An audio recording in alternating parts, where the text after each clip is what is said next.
तो आज के कथा क्रम में आप सबका स्वागत है और आज की कथा भारतीय संस्कृति के उन मूल्यों पर आधारित है जो हम हिंदुस्तानियों को, हम भारतीयों को गहरी निराशा के बुरे से बुरे दौर में भी अकेला और मायूस नहीं होने देते।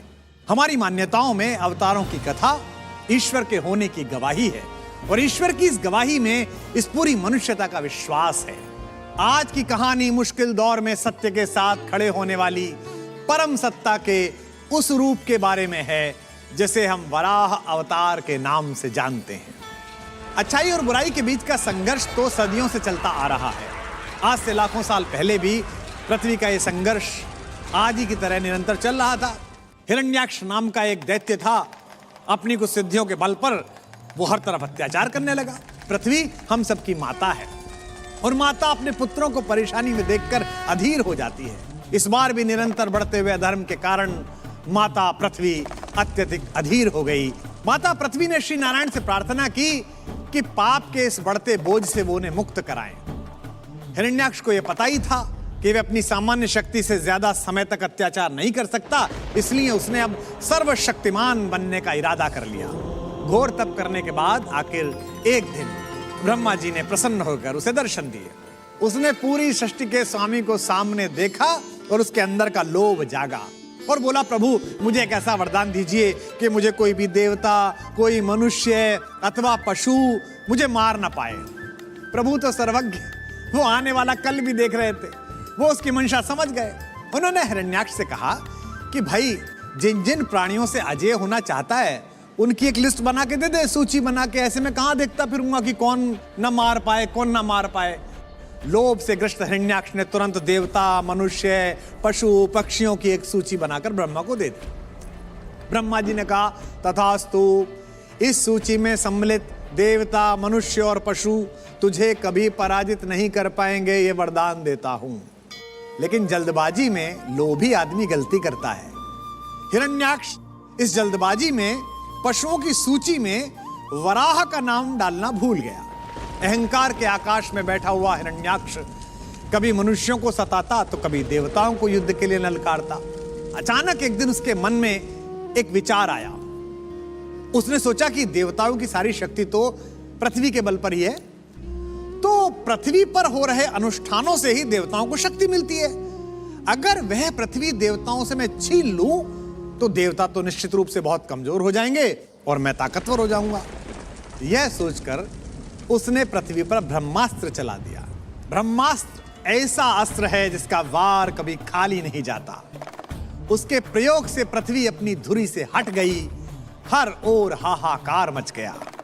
संपूर्ण पृथ्वी को अपने अधिकार में लेकर हिरण्याक्ष देवलोक पहुंच गया है। अब वहां पहुंचकर वो देवताओं को युद्ध की चुनौती देने लगा। अब ब्रह्मा जी के वरदान से अभिषिक्त होने के कारण देवताओं के लिए तो यह युद्ध जीतना लगभग असंभव था। तो सभी देवताओं ने विचार पूर्वक हिरण्याक्ष से निवेदन किया कि भाई हम तुम्हारी चुनौती स्वीकार करते हैं, परंतु इस युद्ध में हमारी ओर से एक छोटी सी यह शर्त है कि भगवान श्री नारायण तुमसे युद्ध करेंगे और तुम्हें केवल उनसे ही युद्ध करना होगा।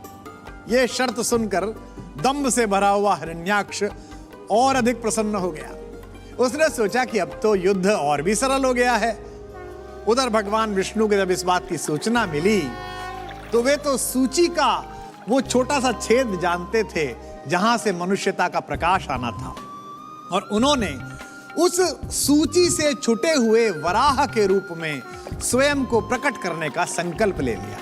इससे पहले कि हिरण्याक्ष वराह को रोक पाता, उसने पृथ्वी को अपनी धुरी पर वापस स्थापित किया और फिर हिरण्याक्ष और वराह के बीच भयंकर युद्ध छिड़ गया।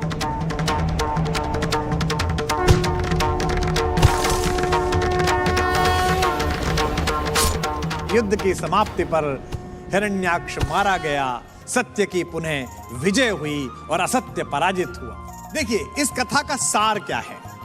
यह पूरी कथा हिरण्याक्ष नामक दैत्य को इतनी बड़ी सिद्धि मिलने की कहानी है। वस्तुतः अगर पुरुषार्थ किया जाए, अगर श्रम किया जाए, अगर तपस्या की जाए तो शक्ति प्राप्त होती है। मेहनत कभी बेकार नहीं जाती, तपस्या कभी बेकार नहीं जाती। चाहे आप कैसे भी व्यक्ति हो, आपको उसका प्रतिफल मिलता है। पहली बात तो ये। हिरण्याक्ष असुर था, इसलिए उसमें दुर्गुण थे, इसलिए उसने तमाम प्रकार की तपस्या से प्राप्त जितनी भी सिद्धि थी उसका दुरुपयोग करने की कोशिश की। बाबा तुलसी ने बहुत मन से कहा और बहुत सही कहा शायद कि तपबल रचई प्रपंच विधाता, तपबल विष्णु सकल जग त्राता, तपबल शंभु करई संहारा, तपबल शेष धरई मही भारा, तप आधार सब सृष्टि भवानी, करई जाय तप अस जिय जानी। अर्थात प्रयास करते रहिएगा। पहला सार तो ये कि प्रयास करिए तो आपको मिलता है। दूसरा सार, अगर आपको कोई सिद्धि मिल जाए, आपको कोई शक्ति मिल जाए, आप अपने अवगुणों के साथ उसे जोड़ दें तो आप इतने अहंकारी हो जाते हैं कि पूरी पृथ्वी के लिए संकट पैदा कर देते हैं।